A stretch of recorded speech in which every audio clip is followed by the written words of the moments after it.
السلام عليكم البنات، كي دايرين؟ لاباس عليكم؟ نتمنى ان شاء الله تكونوا بخير وعلى خير. نتمنى الفيديو ديال اليوم يلقاكم وانتم في احسن الاحوال يا رب. رمضان كريم والله يدخلوا علينا وعليكم بالصحه والعافيه. اخواتي، اليوم جيت نشارك معكم الشباكيه بمقادير اخرى، لان كنت نزلت شباكيه في القناه ديالي، ربما راه اللي بغات ترجع ليها. هذيك درتها بالزيت وهذه بالزيت والزبده، والمقادير راها كتختلف على حسب كل وحده و اللي قدرات عليه. هادشي اللي كاين اخواتي. المهم كاينه اسرار في الشباكيه اللي بارطاجيتها معكم، نتمنى ان شاء الله تستافدوا ونستافدوا جميع. كنا مدرسه بعضياتنا في في في, في هذا العالم ديال الطبخ. ونتمنى ان شاء الله هذا الفيديو نال الاعجاب ديالكم. ما تنسونيش اخواتي من لايك واشتراك والتعاليق ديالكم المحفزه، وان شاء الله اكيد غادي تعجبكم هذه الطريقه. وغادي نخلي لكم المقادير كيف قلت لكم في صندوق الوصف، يعني محققين ديروهم بعينكم مغمضين. امانه عليكم، يعني ما تخافوش، غير توكلوا على الله وكلوا بسم الله، واكيد راكم غادي تنجحوا فيها. لا من ناحيه المقادير ولا التشبيكه، راه اي وحده كتعرف تشبك، غير فقط شاركت معكم التشباك اللي درت في هذه الشباكيه هذه. وان شاء الله كيف قلت لكم تلقى استحسانكم. المهم هنا حاجتنا في مزهر، وهذا خلطت فيه الزعفران شعره، درت جوج بالنسبه للاخوات باش ديك الساعه تشوفوا اللي نتوما بغيتو ديروا. المهم انا درت هذا ديال الشعره، هذا الشكل، ودرت هذا ما عندي 3 كيلو د الطحين، درت هذا الشكل هذا اللي مطحون. راه كاين الاخوات، راه موجود، يعني راه كاين في السوبيرات، غير قلبوا عليه راه كاين. درت هنايا جوج ساشيات وزدت عليه هاد الزعفران شعره حتى هو، باش راكم عارفين باش يكون الكولور في الشباكيه. وعندي جوج معالق ديال القرفه كبار، يعني كل كيلو ونص درت فيه معلقه. راكم عارفين القرفه ما تكثروهاش بزاف باش ما تجيش كحله، يعني تعطي واحد الكولور كحل للشباكيه ملي كتقليها. كبسه ديال الملح هي هذه. وعندي هنا الخمارات ديال الحلوى، خديت لكل كيلو ونص ندير فيه 15 غرام. ها هي 15 غرام كل كيلو ونص، يعني بحال انا عندي 3 كيلو غادي ندير جوج ساشيات. ها هما عندي هنايا. وعندي الزنجلان، هذا باش ديك الساعه من بعد حتى نرش به الشباكيه. عندي هنا كل كيلو ونص فيه كاس ديال اللوز مطحون خضر، ما قليتو ما حتى شي حاجه باش ما يتحرقش ليا في الشباكيه. عندي كوزه غادي نحكها، اولا الكوزه اللي كنت شاركتها معكم من قبل في الفيديوهات، لانها كتباع في السوبيرات. هي هذه نيو موسكادا، هي هذه باللغه الاسبانيه، كتباع مطحونه. واللي ما بغاش يدير هاد المطحونه يدير هاد العاديه، هذه راه حتى هي موجوده عند الجزاره. وعندي هنايا حبه حلاوه، ها هي هنايا طحنتها ودرتها. وعندي النافع حتى هو مطحون، غناخذ منهم 3 المعالق لكل واحد، يعني 3 المعالق لكل كيلو. وعندي هنايا زيت الزيتون. المهم فاش غادي ندير المقادير هذيك غنحطها لكم. بحال كل كيلو غادي ندير فيه كاس تاع الزيت، ولكن عندي الزبده دايره 600 غرام و25 اللي دايره ديال الزبده. ها هي هنا ذوبتها وجدتها، خليتها على جنب باش تبرد شويه. وعندي هنايا الزنجلان مطحون، ها هويا كل كيلو بكاس تاع زنجلان. هادشي اللي كاين الاخوات. ومن طبيعه الحال ما ننساش الخل حتى هويا. وهادو هما المقادير اللي غادي نديرهم هنايا في البول هذا، باش ديك الساعه نديهم للماكينه، هي اللي غتحركهم ليا باش كل حاجه تاخذ حقها تلبس بالمقادير. ونرجع لاخواتي. هنا غنديروا شويه ديال الملحه، راكم عارفين الملحه ضروري لتوازن الذوق. وغادي نديروا كاع الحاجات اللي ناشفين. دابا هنايا جوج معالق ديال القرفه، بسم الله على بركه الله. عندي كاع النواشف خصني نديرهم. هنا الكوزه غنخليها حتى الاخر. غادي ندير هنايا 2 كيسان ديال اللوز اللي طحنتهم وغربلتهم مزيان. ضروري الاخوات تخليهم شويه حرشين باش هكا تجي الشباكيه شويه حرشه، ما ديروهمش مطحونين سوائل يكونوا هكا بخاريني ولا شي حاجه لا. دابا غادي ندوز باش نعبر الزنجلان.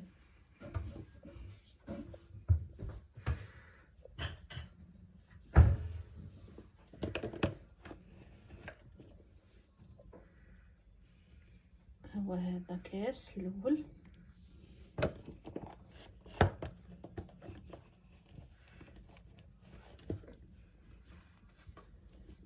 كاس الثاني. كتشوفوا الجنجلان رانا ما طحنتوش بزاف باش كما قلت لكم تجيني الشباكيه شويه حرشه. ماشي ضروري تشدوه وتغربلوه، ما تخليو حتى شي حبه ولا باش هو راه ما يقطعش لكم الحلوى. غير ديروا ليها الطريقه هذه. راني فايته شاركت معكم الشباكيه ديالي في القناه، غير وكان قلت ملي درتها نعاود نشاركها معكم. هما راه نفس المقادير اللي درنا هما اللي كاينين في كل بيت. عندنا هنايا حبه حلاوه، غادي ندير منها 3 المعالق يكونوا عامرين.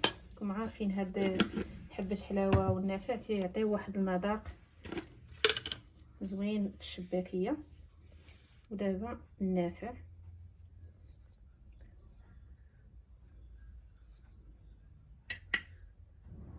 3 المعالق حتى هو تقريبا. انا درت هادو. بالنسبه للكوزه غادي نحكها، غندير شويه من هذه هكا اللي غادي نحك غير النص ديال هذه. نديرها كامله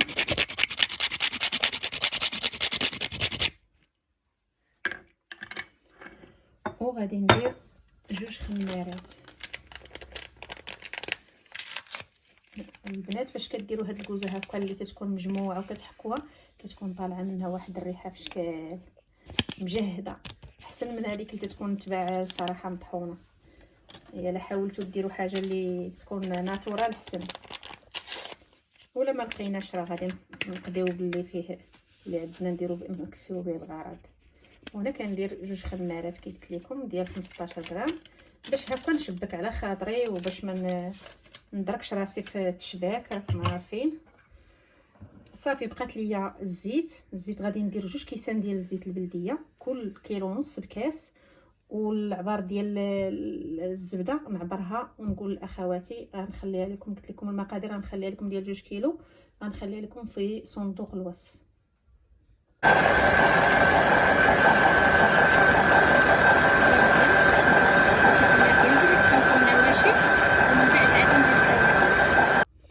البنات نسيت ما قلت لكمش، هذا هو الموس اللي باش نخلطوا به المقادير ديال الشباكيه اللي تتكون هكايا غبره. دابا راه خلطتها، هادو كاع كلشي اللي نواشف صافي راه تخلطوا ليا. دابا غادي ندير السوائل. هنا اخواتي بالنسبه ل 3 كيلو ديال الدقيق درت فيها نص كاس ديال الخل اللي درت فيها. ها هو غادي نخلطوا دابا مع هذا مع ما زهر والزعفران، يعني نص كاس تقريبا كاس وربع ديال هذا ديال ماء زهر. دابا عاد غنخلطوا هاد السوائل. بالنسبه للزبده كيف قلت لكم راني العبار عبرته، غير نرجعوا كان لهذا الورقه فين حطيت العبار ديالها. اخواتي كونوا اكيدين انني تنعطيكم شي حاجه اللي مضبوطه وتمشيو ديروها بتغماض العينين وترحموني عليها. هذا هو الهدف ديالي واللي بغيت نشارك معكم شي حاجه اللي نتوما ترحموني انا عليها. هادشي اللي تندير. بعد ما نضيف دابا الزبده غادي نضيف الزيت ونرجع لكم. البنات بالنسبه للزبده 675 غرام ديال الزبده. دابا راه عاد مشيت للعبار ديال الميزان لقيت باقا مخليها فيه 675، وتنزيد عليها 2 كيسان بلديين ديال الزيت البلديه اولا زيت الزيتون. اللي تندير. هادو هما المقادير اللي درت في 3 كيلو، ولكن قلت لكم غنخلي لكم المقادير ديال 2 كيلو، وديروها بضماد العينين وترحموني عليها انها تجي واحد الشباكيه ما نقول لكمش ريحتها ولا الهشاشه اللي فيها وكتشرب العسل. وهانتوما معايا اخواتي خطوه بخطوه ان شاء الله حتى وكان نوصلوا. بالنسبه للاخوات اللي ما عندهمش الماكينه اكيد غديروها في بول ولا في قصريه ولا شي حاجه، وغادي نفركو بيدينا كما كنا نفركو اش قال هذاك زمان. واللي عندها الماكينه كبيره دير بحال هكا، اللي عندها صغيره تفركها في شي حاجه، تجمعها في شي حاجه وتبقى تلوح شويه بشويه تتحركها ليها، لان الماكينه كتخدمها مزيان صراحه احسن من اليد. واللي ما عندهاش الله يجيب ليها، ونطلب الله تعالى التوفيق للجميع. هانتوما البنات بعد ما دوزتها في الماكينه كامله تلبست، شفتوا اللون ديال الزعفران كيولى فيها هو هذا. واللي ما عندهاش الماكينه كاينه هاد الطريقه هذه هي تديريها، تدوزي كلشي بهاد الحكاكه ديال المطيشه كلشي كدوزيه بها باش كلشي كينسجم مع بعضياته، كاع المقادير كيوليو منضابطين مع بعضياتهم. فهذه حتى هي بغيت نشاركها معكم. هادشي اللي كاين بالنسبه اللي ما عندهاش الماكينه دير هذه. هانتوما اللي تشوفوا هنا البنات انا بديت تنعجن فيه، ولكن كنعجن غير شويه بشويه باش ما تشمتنيش، لان العجينه ديال الشباكيه ما خصهاش تكون تاني جاريه بزاف وما تكونش قاصحه بزاف. تندير شويه بشويه وكنعجن حتى تنجمعها. وديك الساعه عاد غير نجمعها صافي، راه ما ندلكها ما والو، غنديرها في الميكا ونخليها ترتاح عاد نتلاقى معكم. البنات السلام عليكم، رجعت لكم مره اخرى بعد ما ارتاحت العجين ودرتها هكا ليبوده بحال هكا. وهاد غادي نقطعهم بطريقه متساويه باش هكا تجي ساهله، لا في الماكينه ولا في الدليك ولا في كل شيء. تبعوها معايا اخواتي والله العظيم ما غاديش تستغناو على هاد الطريقه هذه، دائما غتبقاو تعتمدوها. كنقطعوا بحال كيما كنقطعوا الفقاس هكاك باش يجيونا العجينه تجينا مقاده متساويه.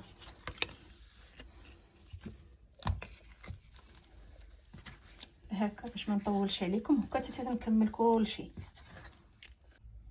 هانتوما البنات كيف كتشوفوا كيفاش قطعتهم، راه ما كيتلاصقوا ما والو، غير حافظوا على بالزربه لوحوا عليها الملكه باش ما تنشفش لكم.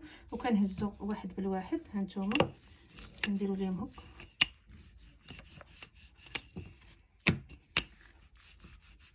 كندوزوهم كاملين بهاد الطريقه هذه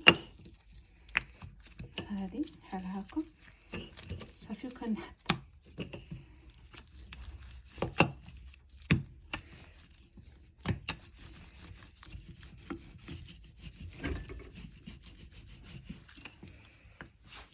معليش لو قطعت، راكم عارفين العجينه راها غير عجينه. وكندوزها كامله بحال هكا باش تجيني ساهله، ما كتجيني لا صعيبه لا والو. كدوزيها بهاد الطريقه هذه، غير كتركي عليها شويه وكدوزيها في الماكينه باش تجي ساهله هكا. غنبقى غاديه تندير ليهم هكا، وغتشوفوا معايا حتى العجينه ديال التعاويده راه ما كنديرهاش. غتشوفوا معايا نتا العجينه ديال التعاويده واش من وقت كنديرها من داك اللي كتشيط ليا هكاك. وراكم عارفين هذيك كتنشف ما كتشربش العسل، واخا تشيط لينا بغيو زعما نستافدوا منها ما كتشربش العسل. ولكن بهذه الطريقه هذه وهاد المقادير هادو اخواتي تنواعدكم انكم غتجيكم واحد الشباكيه اللي ما تخيلوهاش، يعني ديال تحميره الوجه.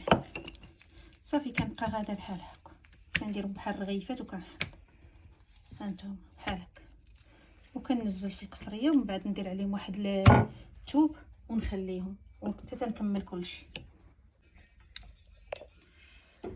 البنات غادي ندير معكم واحد الشبيكه ديال 4 ونديرو ديال 6. هذه ديال 4 جوج، شفتوها 1 2 3 4. دابا بغينا نديرو ديال 6، 1 2 3 4 5. ها هي 6، 1 2 3 4 1 2 3 4 5 6. هاد الطروفه اللي كيشيطوا لينا البنات راه ما كنخليهمش حتى يتعاودوا. بحال هذه نقدر نديرها وحده صغيره ما نضيعهاش، نديرها ديال 4 ونحيد ليها هاد الطريف الصغيور باش هاكم هادوها غتشوفوني فين غنديرهم. ما عنديش كاع تعاويده، هانتوما كتشوفوا هاد الشبيكه اللي تندير ديال 4 من الاحسن تجي صغيره هي هذه.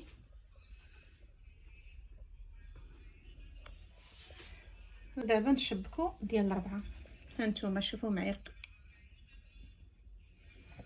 نقرب لكم مزيان باش نوضح لكم. كاين هذا الاول كنهزو هذه هكا وكنطلق هذا كنديروه، تنهز هاد الثاني فوق هذا والاخر فوق الثاني بحال هكا، شفتوا؟ وكنشد هاد هما كنقرصهم وكنقلب هكا. هانتوما شفتوها كتجي صغيره وحلوه، يعني غير 4 ماشي بزاف باش ملي كطيب تطيب مزيانه. هانتوما شفتوا؟ نعاود معكم وحده اخرى. هذه ديال 4 كناخذ الاول كنطلق الثاني، كنجيب الثالث نحطه فوق الاول والرابع فوق الثاني، كتولي هاد الفجوه هذه. ولكن كناخذ هادو باش نخرجهم من هذيك الفجوه. ها هي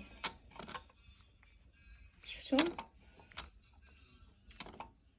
تتجي صغيره وحلوه، شفتوها؟ نعاود معاكم. هذه دابا ديال 6. ديال 6 طريقه اخرى سهله حتى هي.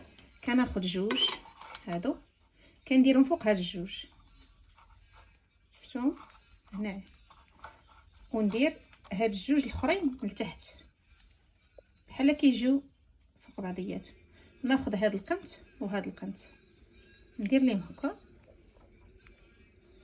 ونهز هاد سميتو باش نحل هادوك الزديات اللي درت. كندير لها بحال هكا. هذه ديال 6، ولكن انا نرشح لكم ديال 4 لان كتجي صغيره وما فيهاش بزاف ديال سميتو كيدخلها العسل مزيان. هذه كتجي مخنوقه. هذه ديال 6. هنا البنات هاد الطروفه هادو اللي كيشيطوا لينا ما تجمعوهمش، خليوهم كما كتنقصوهم من الشباكيه خليوهم. انا طولت عليكم هذا الفيديو، ولكن راه كل خطوه اللي هي فيها فائده كنديرها معكم، ما كنبغيش نزرب عليها. كنشدو هذوك الطروفه كنديرهم هنا الوسط في الرغيفه اللي كنكونوا في الاول قطعنا ودرناهم كالرغيفات وكنرد عليها. صافي هكا، وكنسرح باش ندوزها في الماكينه. واللي ما عندهاش الماكينه اكيد راه الدلاك راه حتى هو كيكفي، راه هو باش كنا تنديرو في الاول. صافي البنات هذه هي الطريقه. شوفوا ما كايناش، ما كتبانش، ما عنديش الشياطه كاع، راني من قبل وانا نصاوب، ولكن راه الشياطه راه ما عنديش الشياطه. كلشي اللي كيشيطوا ليا دوك الطروفه اللي كنقطع من هنايا كنحطهم، ندير الثانيه اللي تابعاها كنديرهم فيها لداخل وكندلك، وما كتشيط ليا حتى شي حاجه، كتبقى مزيانه. ما كان راكم عارفين العجينه فاش كتعاود ما كتعطيش، ما كيشربهاش العسل، وما كتجيش كي الشباكيه الاولى اللي كنصايبو. هادشي اللي كاين الاخوات، هو اللي بغيت نشارك معكم، ما بغيت هاد الخطوه تفوتكم. والله يوفق. هنا الاخوات صافي ها اللي بقى ليا، يعني ساليت داكشي اللي قسم الله درناه، وبقات ليا هذه. وهادو هما الطروفه اللي قلت لكم ديال التعاويد، هما هادو غادي نديرهم الوسط، يعني ما ضاعت لينا حتى شي حاجه من العجينه، يعني ما هادشي اللي كاين حنا غادي نديروه هنايا لداخل وصافي. هكا تنستافدوا من العجينه، ما كتكونش معاوده حيت غير قطعتها وهي بقات على السيره ديالتها الاولى. صافي وتنجمعها بحال هكا صافي، وغادي ندلك هذه الاخرى ونسالي. هانتوما كتشوفوا الاخوات ما شاء الله كيف كتجي. حاولوا ديروا هذيك ديال 4، راه كتجي زوينه وكتجي صغيره ومحيدقه. ونتمنى هاد الحلوه اللي درت معاكم الشباكيه تعجبكم. حاجه اخرى اللي نقول لكم هي الزبده اللي درت راها من نوع جيد، يعني حيوانيه ماشي مارغرين، راها كتبقى رطبه ما كتقطع ما حتى شي حاجه. تبعوا غير المقادير اللي فيها وما تكثروش، يعني دوك المقادير ديال اللوز والجنجلان راه الا كثرتوهم بزاف كتولي كتجي كتهرس، ما تخليكمش تشبكوها.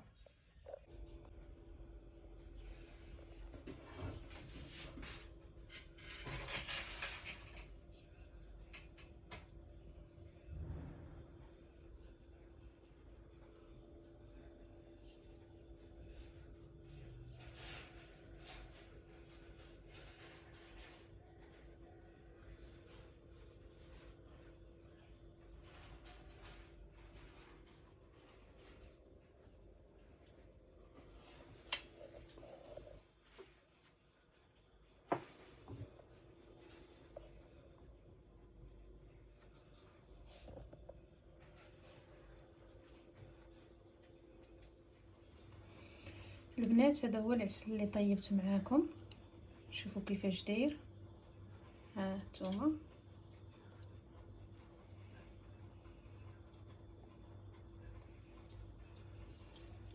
ودابا غادي نديرو هنا وغادي نضيف معاه مع خديت العسل الحر، غادي نضيف عليه العسل الحر باش نطفيو الحلوى في العسل. العسل راه خليته بارد ما سخنتوش. بسم الله.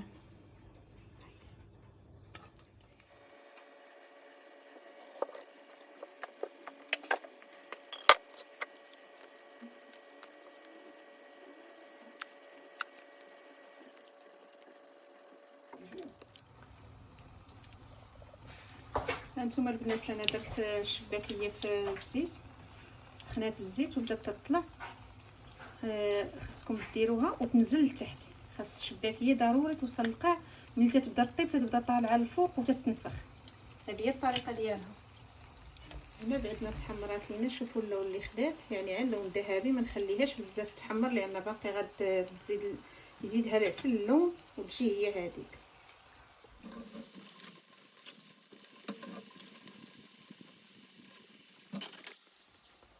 دابا داك العسل الحر راه داب، شوف كيفاش الفقاعات ديالها وراها جات هشيشه، راه غير كنحاول عليها باش ما تفرتتش ليا في العسل.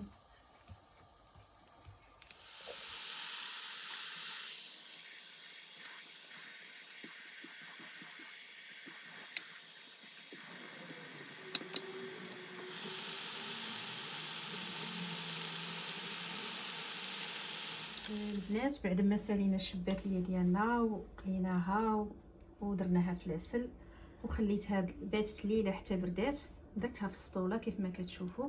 هاد السطوله هادو تنديرها دائما فيها باش تتبقى محافظه على العسل اللي كتكون شاربه كتبقى شاربه، وكذلك تنديروه على الفم ديالو. هذا هو السر اللي كيخلي الحلوه ديالنا كناكلوها دائما وهي معسله، اننا كنقلبوا السطل على الفم ديالو. ولكن اخواتي دائما يكونوا السطوله اللي تيكونوا محكمي الاغلاق، يعني ما يكونش كي بالفلتاج ولا شي حاجه راه يخرج لكم العسل منه. فاش كنبغي ناخذها مع العصر هكاك تنقلب السطل على القاع ديالو حتى وكان يقرب المغرب، وكنجي كنهز الحلوات كندير طبيسلات ومن بعد كنسدها وكنردو تاني على الفم ديالو كيما هكا حتى تتسالي عندي الحلوى. هاد الطريقه هذه الاخوات راه ممكن تخزنوا بها الحلوى ديالكم يعني لمده اطول، يعني حتى تتقادى لكم، ما تخافوش منها، ما تقولوش راك درناها ولا اللي بغات دير يعني القدر الكافي ديال الشباكيه ديال الشهر كامل. راه بهاد الطريقه كتبقى عندك مزيانه وكتبقى محافظه على العسل في الشباكيه. هذه هي هذا سر من الاسرار ديال الشباكيه اخواتي. بارطاجيتو معكم، راني بارطاجيتو معكم في الفيديو السابق ديال اللي كنت درت معكم ديال الشباكيه، وعاودته معكم للتذكير هكا الاخوات اللي ما دخلتش لذاك الفيديو ودخلت لهنا صادفات الفيديو ديالي. فتنصحها بهذه الطريقه ديال العسل، اللي الطريقه ديال الشباكيه بالعسل في السطل. هادشي اللي كاين اخواتي. وكذلك راه كاين بزاف ديال الاسرار في الفيديو، راه ربما غادي لا تفرجتوا غتشوفوهم. شكرا على المتابعه ديالكم، ورمضان كريم، والله يدخلوا علينا وعليكم ان شاء الله بالصحه وراحه البال والامن والامان لجميع البلدان الاسلاميه. اكيد البنات الا تابعتوا الفيديو حتى الاخر غادي تعرفوا بلي ما غتشيط لكم حتى شي حاجه من هاد العجينه ديال الشباكيه، وكذلك الطريقه ديال التشباك، كذلك يعني بزاف ديال الاسرار. كذلك الحلوى ديروها في السطل وكتبقى معك المده اللي حتى تقادى لك وهي دائما بالعسل ديالها. هادشي اللي كاين اخواتي. نتمنى ان شاء الله ما تنساونيش كيف ما قلت لكم من التعاليق ديالكم، من لي لايك، من الاشتراك، وكذلك البارطاج مع العائلة والحباب. وشكرا لكم، وإلى فيديو قادم إن شاء الله.